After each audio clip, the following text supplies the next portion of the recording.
नमस्कार, मैं विकास। यदि आप भी यूपी टेट, सुपर टेट, लेखपाल, पुलिस कांस्टेबल किसी भी परीक्षा की तैयारी कर रहे हैं तो अभी सब्सक्राइब करिए हमारे चैनल स्टडी मेरी जिद को और पाइए बिल्कुल फ्री क्लासेस।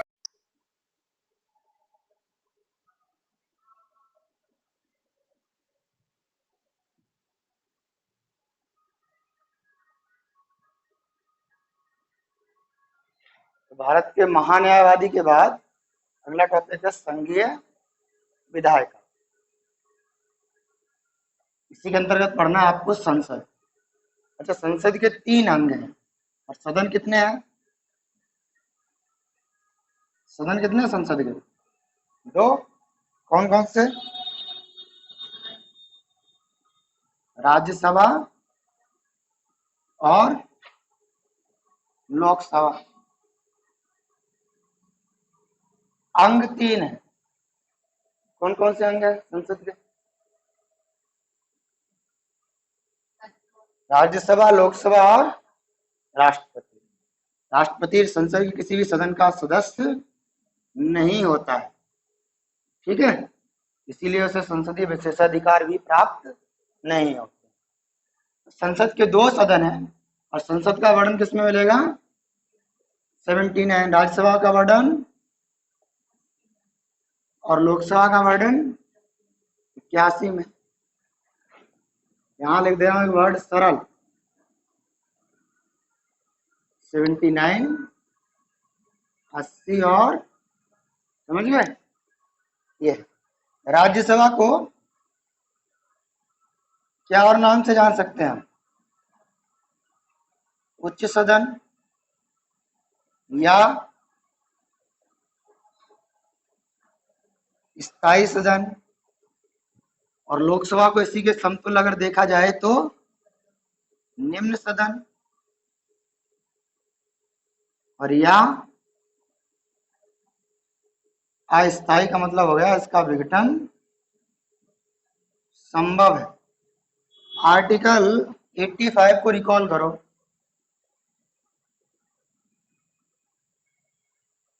राष्ट्रपति की विधायी शक्तियों में शायद पहला आर्टिकल ही लिखाया होगा 85। 85 में दोनों सदनों के सत्र को आहूत करने, सत्रावसान करने और लोकसभा का विघटन करना, ये 3 चीजें हैं 85 में। नहीं लिखा? राष्ट्रपति की शक्तियां देखो।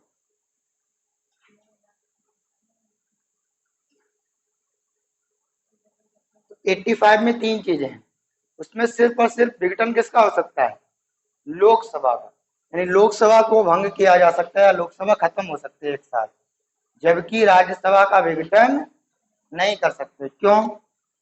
इसके पीछे कहानी ये है कि प्रत्येक कितने वर्षों में? 2 वर्ष में 1/3 सदस्य सेवानिवृत्त होते हैं, मतलब रिटायर हो जाते हैं। कार्यकाल कितने टाइम का है इनका सदस्यों का?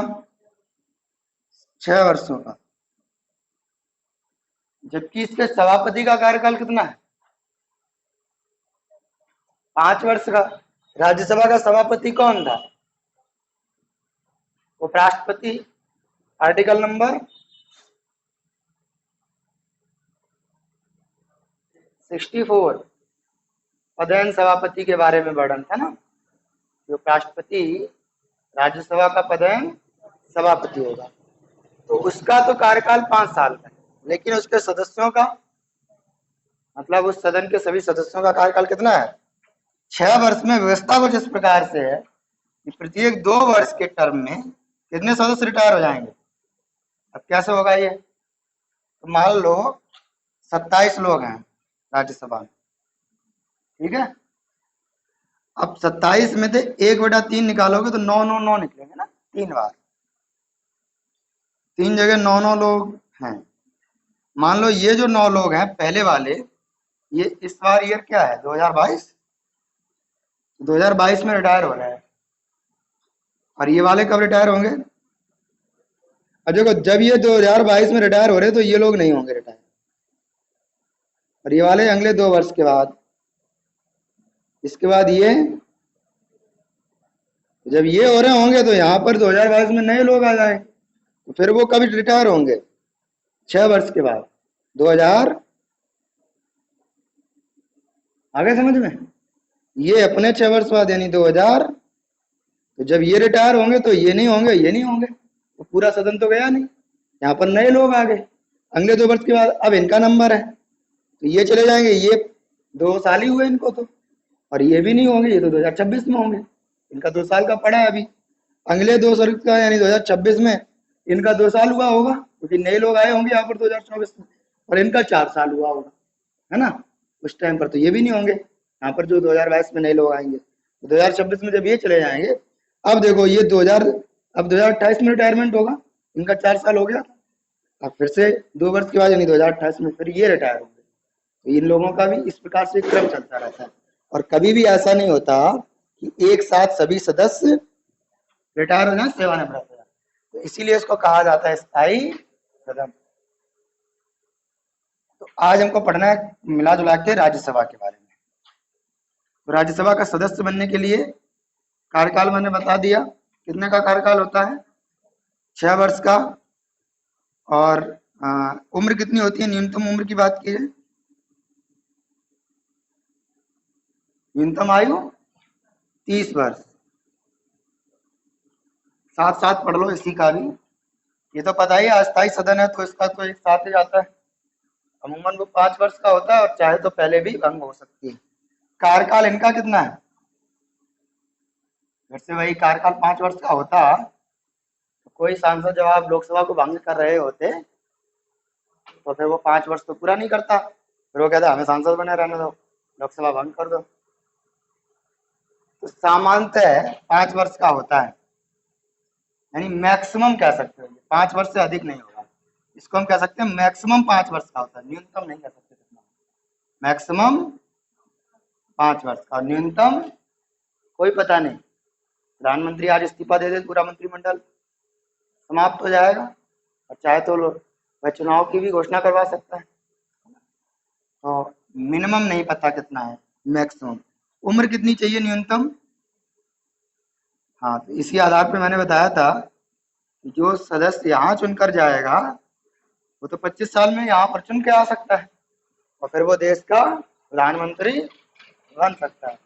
प्रधानमंत्री के टर्म में ये भी है, और हो सकता है वो इस सदन से आएगा तो 30 वर्ष हो जाएगा उस स्थिति में, लेकिन दोनों को अगर देख लिया जाए तो न्यूनतम उम्र कौन सी वाली चाहिए, 25 वर्ष में काम हो सकता है। ठीक, अब बात करते हैं कि हमें 2 सदनों की आवश्यकता क्यों है ना, क्यों ना हमने लोकसभा ही बनाया, राज्यसभा को क्यों जरूरत पड़ी बनाने की, तो उसके पीछे आपको कुछ चीजें समझनी पड़ेंगी। इसको हटा दें, सर आप भी हटा देना ये बात।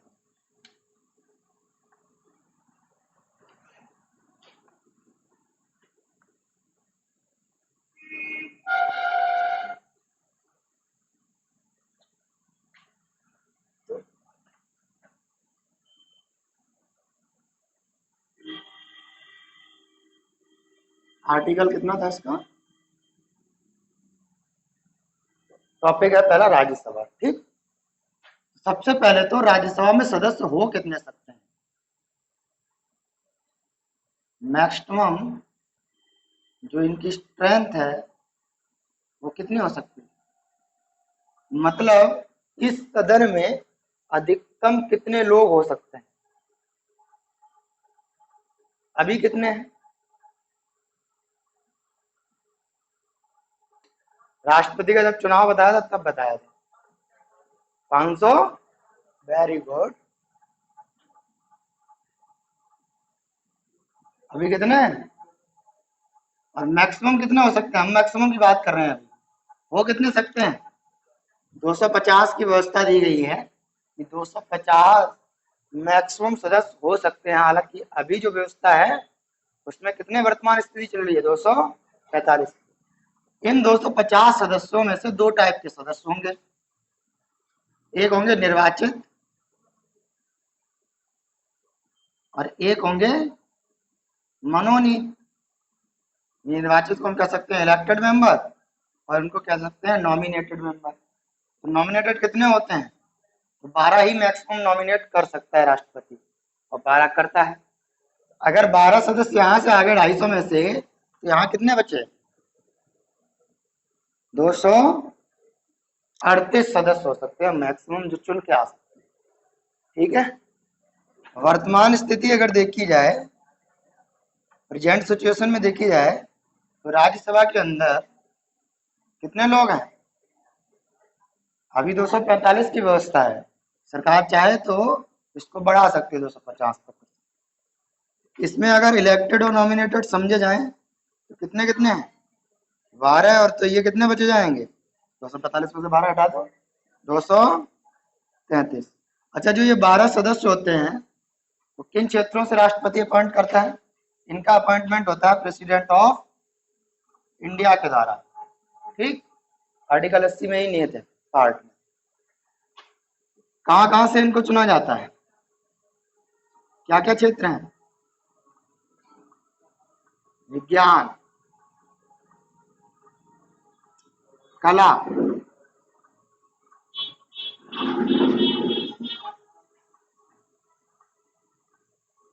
साहित्य,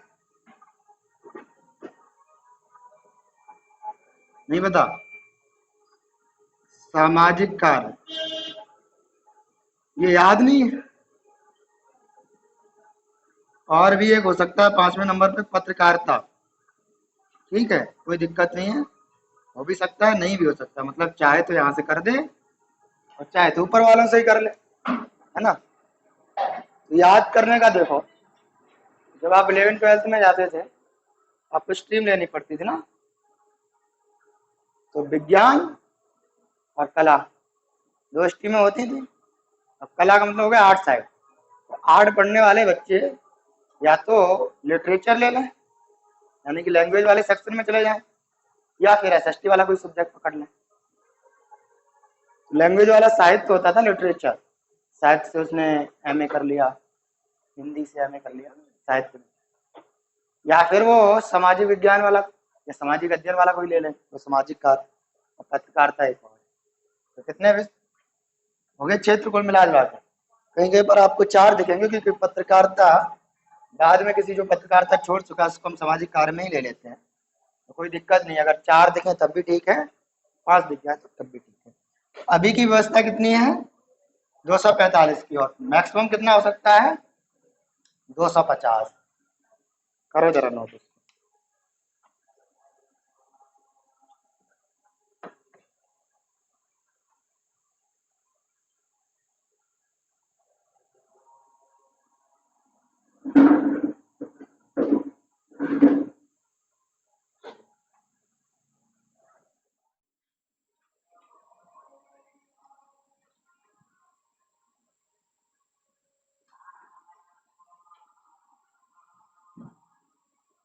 क्या औचित्य है, क्या महत्व है इसका, और कार्य क्या है इसके? राज्यसभा का औचित्य क्या है, और कुछ स्पेशल पावर, कार्य कह लो या कुछ विशेष कार्य कह लो, स्पेशल शक्तियां कह लो, जो ऐसे लोकसभा से कुछ केसेस में स्पेशल पावर्स भी मिली हुई है राज्यसभा को। औचित्य ये है कि यह राज्यों का प्रतिनिधित्व शामिल करता है। ठीक, और इसको कैसे समझें? जैसे सभी राज्यों में मान लो अगर लोकसभा का चुनाव होता है तो बीजेपी जीत जाती है ना, उसका बहुमत होता है लोकसभा। अगर लोकसभा ही होता, राज्यसभा नहीं होता, तो लोकसभा में बहुमत हो जाता बीजेपी का, सरकार बन जाती। अब राज्यों की विधानसभाओं का चुनाव हुआ तो मान लो कोई एक राज्य, जैसे राजस्थान इस समय कांग्रेस शासित है, हाँ कांग्रेस की सरकार है, तो राजस्थान के लोगों ने क्या किया? कांग्रेस को वोट किया राज्य स्तर पर। वहां पर राज्य सरकार जो चल रही है वो कांग्रेस पार्टी, ठीक है। लेकिन चूंकि केंद्र स्तर पर भाजपा की सरकार है, बीजेपी की सरकार है, और अगर सिर्फ लोकसभा ही होती तो वो अपने हिसाब से कानून बनाते रहते और पूरे देश में लागू करते रहते। तो कुछ कानूनों में, यानी कि कुछ चीजों में राजस्थान के लोग तो कांग्रेस को पसंद कर रहे थे, लेकिन जो चूंकि जो नियम या विधेयक बन रहे हैं वो तो लोकसभा में पूर्ण बहुमत होने की वजह से सारे के सारे बीजेपी मैंडेट होंगे। उस स्थिति में राजस्थान के लोगों का प्रतिनिधित्व कम हो जाएगा। उन्होंने राज्य स्तर पर तो सरकार चुनी थी कांग्रेस की, लेकिन केंद्र स्तर पर पूरी तरीके से भाजपा की सरकार होने की वजह से राज्य स्तर पर उनका जो मैंडेट होगा उसकी प्रासंगिकता कैसी हो जाएगी, कम हो जाएगी। इसीलिए राज्य स्तर पर जो विधायक चुन के आ रहे हैं, सरकारें राज्य स्तर पर किससे बननी, विधायकों से। जो विधायक चुन के आ रहे हैं वो जिस पार्टी के ज्यादा है, मतलब जिस पार्टी को राज्य में बढ़त मिली है उसका केंद्र स्तर पर भी वो प्रतिनिधित्व दिखे, इसलिए ये बनाया गया राज्यसभा। क्योंकि राज्यसभा का जो सदस्य होता है उसके लिए वोट कौन करता है, सिर्फ और सिर्फ विधायक। अब राज्य में जिसके ज्यादा विधायक होंगे जिस पार्टी के, भले ही आप लोकसभा में जीत के आओ, लेकिन अगर राज्य स्तर पर आपके विधायक नहीं है ज्यादा, तो फिर जिसके ज्यादा विधायक होंगे उस पार्टी के राज्यसभा में ज्यादा सदस्य पहुंच जाएंगे, सीधी सी बात। और किस राज्य से कितनी सीटें होंगी, अब ये फिर दिक्कत आएगी। तो ये तय किया जाता है राज्य विशेष, यानी जिस भी राज्य का देख रहे हो, राज्य विशेष की जनसंख्या के आधार पर। ठीक है, इसका आधार क्या है, उस राज्य की जनसंख्या क्या है, अनुपातिक रूप से उतने सदस्य राज्यसभा में उस राज्य से जाएं। ठीक, इस समय सबसे ज्यादा लोकसभा तो अभी बाद में पढ़ाऊंगा, कौन से राज्य से राज्यसभा के सांसद सर्वाधिक जाते हैं, यूपी से। उसका रीजन क्या है, क्योंकि यूपी जो है वो भारत में सबसे अधिक पॉपुलेटेड स्टेट है, और जनसंख्या के आधार पर राज्यसभा की सीटें भी फिर इसको कैसे मिलेंगी, ज्यादा मिलेंगी। यानी राज्यसभा के सर्वाधिक सदस्य यूपी से आते हैं चुनकर, है ना। तो पहला तो यही है, ये राज्यों का प्रतिनिधित्व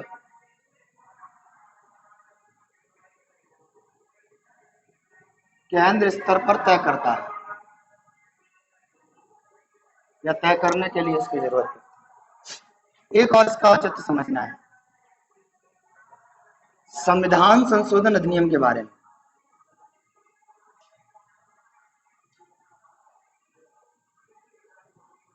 संविधान संशोधन अधिनियम पर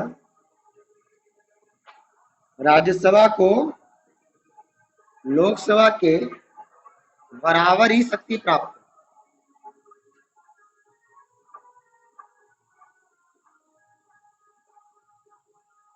मतलब यह हुआ कि अगर संविधान संशोधन अधिनियम पर राज्यसभा लोकसभा से पारित हुए किसी विधेयक को नकार दे, तो फिर वो संविधान संशोधन अधिनियम कभी भी पूरा नहीं हो सकता। यानी दोनों ही जगह, राज्यसभा से भी और लोकसभा से भी, दोनों ही जगह संविधान संशोधन अधिनियम को अलग अलग बहुमत द्वारा पास करवाया जाना चाहिए। ठीक, और इसी नियम के आधार पर संविधान संशोधन अधिनियम पर आर्टिकल 108 के तहत जो संयुक्त बैठक है, संयुक्त बैठक बताई थी, कौन बुलाता है, बुलाने का अधिकार किसको है, राष्ट्रपति को। अध्यक्षता कौन करता है, लोकसभा का अध्यक्ष। तो संयुक्त बैठक में उसी अधिनियम पर आ सकता है संयुक्त बैठक जब राज्यसभा के महत्व को कम करना हो। यहाँ पर चूंकि राज्यसभा को फुल पावर है, तो इस अधिनियम पर कभी भी संयुक्त बैठक नहीं हो सकती, इसका प्रावधान नहीं है। ठीक, जिस भी केस में किसी विधि को या विधेयक को दोनों ही सदनों से अलग अलग पूर्णतः पास कराया जाना है, उस विधेयक पर संयुक्त बैठक नहीं हो सकती। तो इसके पीछे लॉजिक ये है, जैसे लोकसभा में कितनी सीटें हैं इस समय, 545, और राज्यसभा में 245। ठीक, अब मान लो लोकसभा में बीजेपी की बहुमत है, मान लो बीजेपी को कितने वोट हैं, 400 है, और दूसरी पार्टी मान लो, मैं एक ही मान ले रहा हूं आपको समझाने के लिए, कांग्रेस, इसके कितने वोट हैं, हो गए 500, 145, ठीक है।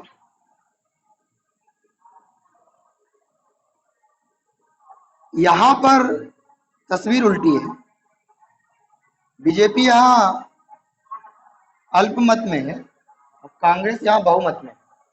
मान लो यहां कांग्रेस की 200 सीटें हैं और इनकी सिर्फ, अब देखो क्या होगा, अगर संविधान संशोधन अधिनियम पर दोनों में अलग अलग पारित करवाना होगा तो बीजेपी वालों की मनमर्जी नहीं चलेगी, क्योंकि सरकार तो चलती है लोकसभा से, जिस पार्टी का लोकसभा में बहुमत है वही सरकार में रहेगा, भले उसका राज्यसभा में बहुमत ना हो। तो सरकार तो रहेगी बीजेपी की, लेकिन वो मनमानी तौर पे संविधान संशोधन नहीं कर सकते। क्यों?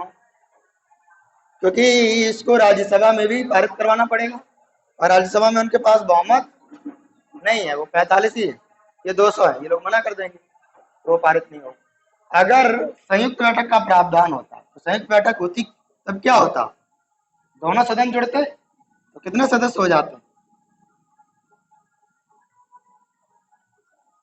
ये है ज्वाइंट सिटिंग की बात कर रहे हैं हम, जब दोनों ही सदन आगे इसमें। अच्छा देखो 245 में इसका सभापति ज्वाइंट नहीं होता है, होता है क्या, वो तो उपराष्ट्रपति होता है, वो इसमें ज्वाइंट नहीं है, जबकि इसका अध्यक्ष इसी में ज्वाइंट होता है, इसी में से तो एक होता है लोकसभा का अध्यक्ष। तो इसका लोकसभा का अध्यक्ष तो जाता है ज्वाइंट सिटिंग में, इसका सभापति यानी उपराष्ट्रपति ज्वाइंट सिटिंग में हिस्सा नहीं लेता है, और इसीलिए अध्यक्षता कौन करेगा, इसका तो सभापति आया ही नहीं, तो लोकसभा अध्यक्ष करता है ज्वाइंट सिटिंग, समझ गए। 108 में 790 सदस्य आए। अब इसमें अगर बीजेपी का देखा जाए तो टोटल कितने हो गए, 400 हो गए कि नहीं हो गए दोनों जगह, और इसके कितने हो गए, कांग्रेस के हैं ये, ठीक। अब मान लो अगर ज्वाइंट सिटिंग का प्रावधान होता है, यानी संयुक्त बैठक का प्रावधान होता संविधान संशोधन अधिनियम, तो होता क्या, संयुक्त बैठक करवाते, बीजेपी वाले यहाँ हार रहे थे, यानी कि इस कानून को अगर अलग अलग पारित करवाते तो ये कानून कभी बन नहीं सकता है ना, लेकिन उन्होंने ज्वाइंट सिटिंग करवा ली। अब ज्वाइंट सिटिंग में उनके सदस्य कितने हो गए, और दूसरी तरफ तो किनके ज्यादा है, बीजेपी की ज्यादा है, तो कानून पारित हो जाएगा उस स्थिति, ज्वाइंट सिटिंग में कोई दिक्कत नहीं, ये लोग ज्यादा है इस स्थिति में। अब ज्वाइंट सिटिंग इसीलिए नहीं करवाई जाती है हर स्थिति में, कुछ चीजों को छोड़ दिया जाता है ज्वाइंट सिटिंग में, संविधान संशोधन इसलिए छोड़ा गया कि मनमर्जी ना चले, है ना, जबरदस्ती सरकार पारित ना करवा दे, क्योंकि जिसकी सरकार होगी हो सकता है वो कोई ऐसे कानून ले आए जो जरूरी ना भी, उस स्थिति से बचने के लिए कुछ चीजें ज्वाइंट सिटिंग से अलग होती हैं, इसमें संयुक्त बैठक नहीं हो सकती है, पूछा गया क्वेश्चन है, तो संविधान संशोधन अधिनियम पर संयुक्त बैठक नहीं हो सकती, राज्यसभा को भी पूरी पावर मिलती है। अब बात करते हैं इसकी कुछ विशेष शक्तियों की या विशेष कार्य, राज्यसभा के विशेष शक्ति क्या क्या है, यानी कुछ ऐसे भी केसेस हैं जिनमें उसकी पावर लोकसभा से ज्यादा है। विशेष शक्ति, इसमें आपको बस आर्टिकल याद रखना, आर्टिकल नंबर वाइज। पहला जो आर्टिकल लिखना है आपको, आर्टिकल 67B, मैंने आर्टिकल 67 पढ़ाया, अगर आपने उपराष्ट्रपति देखा हो, लास्ट आर्टिकल था 67 कार्यकाल का, क्या बताया था वहां पे, जो उपराष्ट्रपति का कार्यकाल कितना होगा, 5 वर्ष का, उससे पहले वो चाहे तो राष्ट्रपति को इस्तीफा दे सकता है, और यदि उसको हटाना है तो भी राज्यसभा में इस प्रकार की कार्रवाई को शुरू किया जा सकता है विशेष बहुमत के द्वारा। तो 67 भी यही है, हालांकि महाभियोग नहीं है वो, एक तरह से वो अलग तरह का उसी के समकक्ष प्रोसेस है। तो 67B के अनुसार उपराष्ट्रपति कार्यकाल में ही आएगा उसका पदच्युत, ठीक है, हटाना पद से, उपराष्ट्रपति को पदच्युत करने संबंधी कार्रवाई राज्यसभा में ही स्टार्ट की जा सकती है, और राज्यसभा में ही स्टार्ट की जा सकती है। मतलब उपराष्ट्रपति को पदच्युत करने जैसी जो कार्रवाई होगी वो लोकसभा में तो हो नहीं सकती। इस केस में राज्यसभा को स्पेशल पावर होगी। दूसरा एक और यहीं पर याद रखना है, राज्यसभा में ही स्टार्ट कर सकते हैं और जब उसको पारित करवाओगे तो राज्यसभा में विशेष बहुमत चाहिए। क्या चाहिए? विशेष बहुमत। जब वो दूसरे सदन में जाएगा, यानी कि उस केस में दूसरा सदन कौन सा होगा? लोकसभा। और उसी केस में यानी इसी प्रक्रिया में जब यह प्रस्ताव दूसरे सदन में जाएगा तो यहाँ कौन सा बहुमत चाहिए? साधारण। तो यहाँ पर भी देखो, यहाँ विशेष बहुमत चाहिए राज्यसभा का, यानी राज्यसभा का 2/3 मेजोरिटी चाहिए और यहाँ पर हाफ मेजोरिटी काफी। इस स्थिति में भी राज्यसभा को विशेष पावर है। तो सरसठ भी समझिए, उपराष्ट्रपति को पद से हटाना है और ऐसी कोई भी कार्यवाही राज्यसभा में ही शुरू की जा सकती है। और राज्यसभा में ऐसी कार्रवाई को कितना मत चाहिए? विशेष बहुमत। और इसमें दूसरे सदन में यानी लोकसभा में उसे साधारण बहुमत।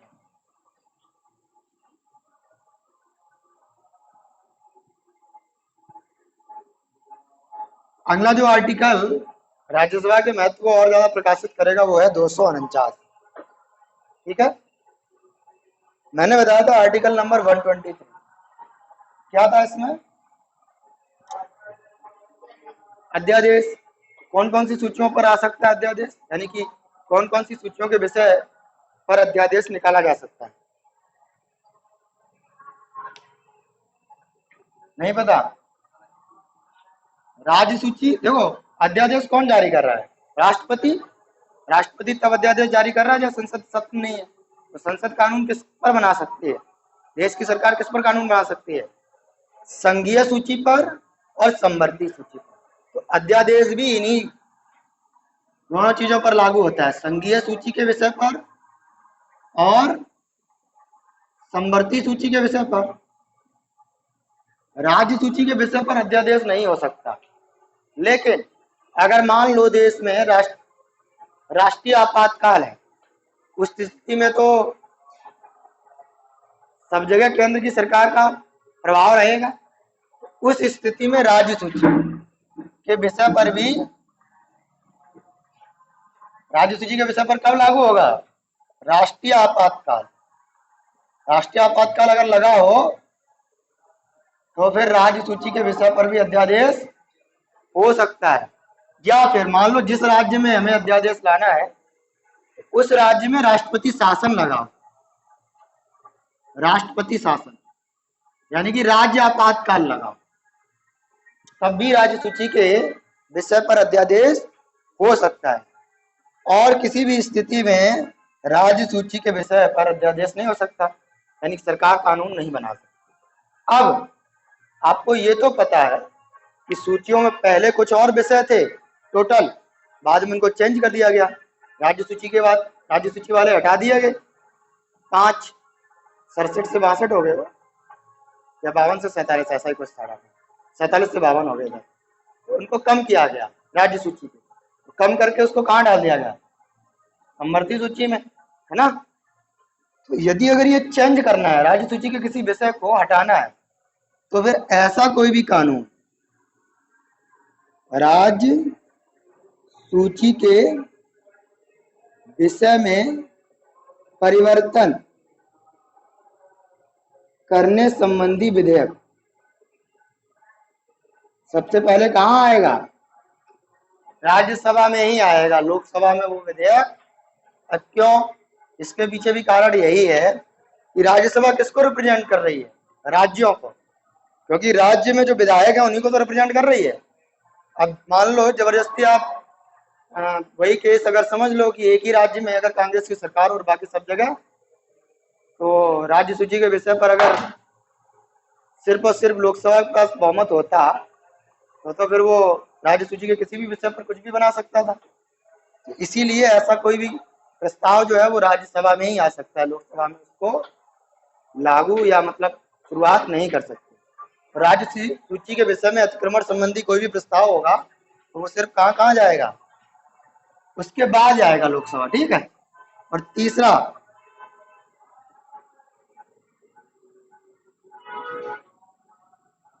इस केस में भी स्पेशल पावर होगी और 67B में भी क्या होगी, स्पेशल पावर। अब आर्टिकल 312 में भी यूपीएससी सुना है, आईएएस वगैरह बनते हैं इसी के पेपर से, तो इसको कहते हैं अखिल भारतीय, यूपीएससी के अंतर्गत आइएगा, अखिल भारतीय सेवाओं में विस्तार करने संबंधी कोई भी प्रस्ताव होगा, कोई भी कानून होगा, वो कहाँ आएगा पहले, उसके बाद लोकसभा जाएगा, पहले कहाँ आएगा। अब ये बताओ मुझे, अखिल भारतीय सेवाएं होती कितनी हैं, 3। कौन कौन सी, पहला आईएएस, इंडियन एडमिनिस्ट्रेटिव सर्विस, भारतीय प्रशासनिक सेवा। दूसरा आईपीएस, इंडियन पुलिस सर्विस, भारतीय पुलिस सेवा। तीसरा आईएफएस, इसकी फुल फॉर्म बता दो, इंडियन फोर्स। इससे दो होती हैं, एक फॉरेन सर्विस भी होती है, भारतीय विदेश सेवा, इंडियन फॉरेन सर्विस, भारतीय विदेश सेवा, और एक होता है इंडियन फॉरेस्ट सर्विस। हालांकि जो अखिल भारतीय सेवाओं में है वो कौन सी है, फॉरेस्ट सेवा, भारतीय वन सेवा, ठीक है, याद रखना इसको। तो 3 है अभी भारतीय अखिल सेवाएं। अगर मान लो कभी बढ़ाना हो या हम और पोस्ट जनरेट करेंगे, मतलब और एक सेवा लगा रहे हैं इसमें, अभी 3 ही अखिल भारतीय सेवा, तो फिर ऐसा कोई भी जो प्रस्ताव होगा वो कहाँ आ सकता है, राज्यसभा में आ सकता है, उसको लोकसभा में स्टार्ट या जनरेट नहीं किया जा सकता। तो इन 3 केसेस में स्पेशल पावर्स है, और महत्व क्या है, औचित्य क्या है, क्यों जरूरी है राज्यसभा भी, तो वो भी मैंने आपको बता दिया। ये पूरा था आपका राज्यसभा, कल बताएंगे लोकसभा।